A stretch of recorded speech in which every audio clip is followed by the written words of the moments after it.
अगर आप अभी मौजूदा चीज़ों के साथ जुड़ जाते हैं और जो नहीं है उसकी कल्पना नहीं करते, तो फिर आपके भीतर डर की कोई गुंजाइश ही नहीं बचेगी। आप जीवन का भरपूर आनंद तभी ले सकते हैं। आप अपने जीवन के साथ जो सबसे बड़ा अपराध कर सकते हैं वह है एक औसत दर्जे की जिंदगी जीना। इस तरह से जीवन जीकर आप जीवन के किसी भी छोर को नहीं छूते। न तो आप अपनी सर्वश्रेष्ठ क्षमता तक पहुंच पाते हैं और न ही सबसे नीचे के बिंदु को छू पाते हैं। आप इन दोनों के बीच में ही कहीं भटकते रहते हैं। लोगों को लगता है कि जीवन जीने का यह एक सुरक्षित तरीका है, लेकिन इस तरह के जीवन में आप जो भी कदम उठाते हैं वह अधूरा ही होता है। न तो आप जिंदगी में खुलकर हंस पाते हैं और न खुलकर रो पाते हैं। न तो मस्ती और बेफिक्री के साथ नाच सकते हैं, न गा सकते हैं। आप पूरी तरह से खुलकर कुछ भी नहीं कर पाते। आपने बीच का रास्ता इसलिए चुना क्योंकि इस रास्ते में एक सुरक्षा का भाव है।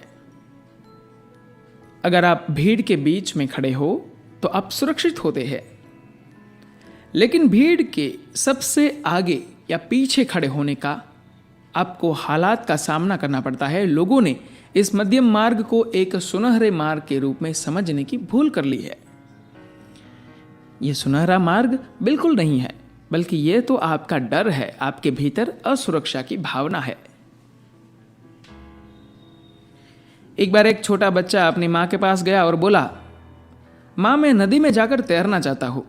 मां गुस्से में बोली, तुम्हारे वहां जाने का सवाल ही नहीं उठता, तुम नदी में नहीं जाओगे।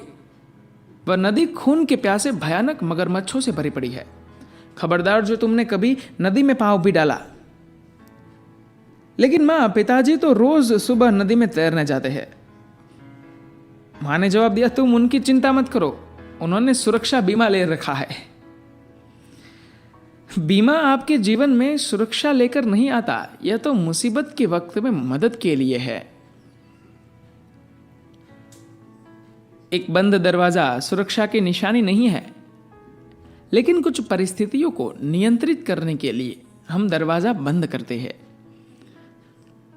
लेकिन कोई भी दरवाजा केवल तभी तक दरवाजा होता है जब आप उसे अपनी इच्छा अनुसार खोल या बंद कर सकते हो।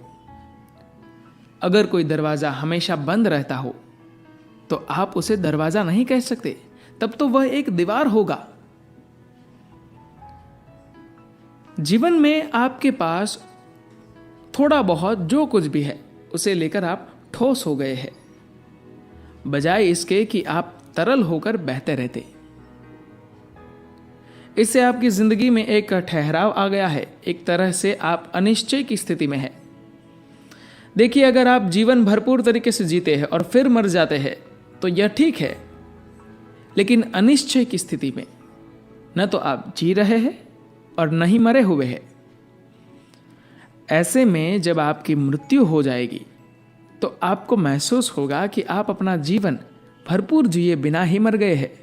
यह एक त्रासदी होगी। अपने जीवन में आपको यह तय करना होगा कि आप यहां जीवन का अनुभव करने आए हैं या फिर जीवन से बचने।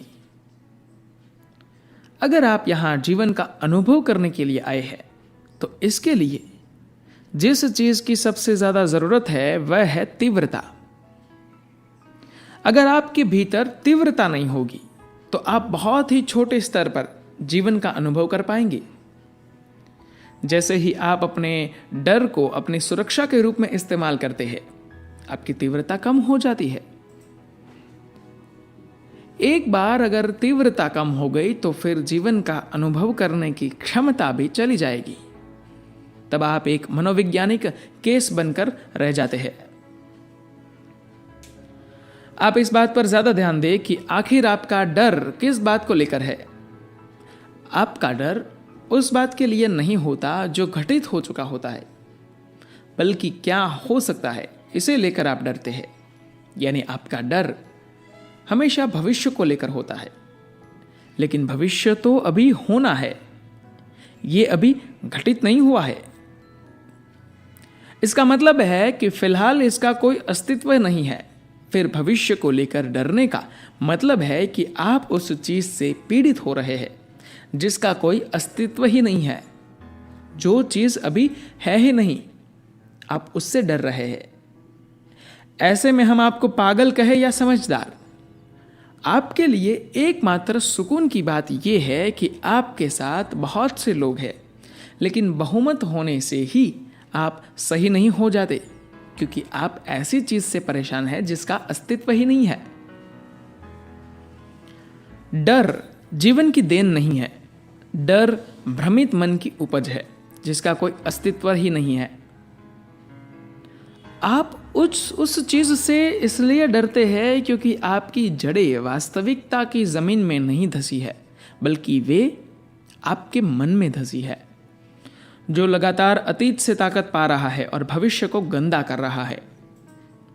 वास्तव में आप भविष्य के बारे में कुछ नहीं जानते। आप अतीत का एक टुकड़ा लेकर उसे झाड़ पोंछ कर उसे थोड़ा सजाकर सोचते हैं कि यह भविष्य है। आप अपने भविष्य के बारे में योजना तो बना सकते हैं, लेकिन आप भविष्य में रह नहीं सकते। लेकिन फिलहाल लोग अपने भविष्य में रह रहे हैं और यही वजह है कि उनमें डर बैठा हुआ है। इसको लेकर अगर आप कुछ कर सकते हैं तो बस इतना कि आप वास्तविकता के धरातल पर उतरिए। अगर आप अभी मौजूदा चीजों के साथ जुड़ जाते हैं और जो नहीं है उसकी कल्पना नहीं करते, तो फिर आपके भीतर डर के लिए कोई गुंजाइश ही नहीं बचेगी। तभी आप जीवन का आनंद ले सकते हैं।